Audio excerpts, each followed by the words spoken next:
सतीच्या मृत्यूनंतर महादेवांनी आपली जटा जमिनीवर मारली आणि त्यातून जन्मला विनाशाचा दूत वीरभद्र.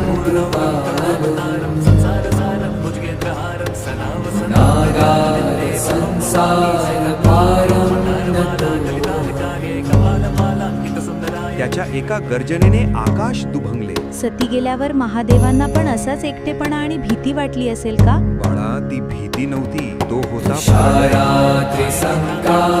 आज्ञा द्या प्रभू, या सृष्टीचा अंत करू का? वीरभद्र दक्ष राजाच्या अहंकाराचा चक्काचूर कर. या सृष्टीचा समतोल ठेवण्यासाठी प्रजापती दक्षाचा अंत अपरिहार्य आहे. ज्या यज्ञात सतीचा अपमान झाला तो यज्ञ स्मशानात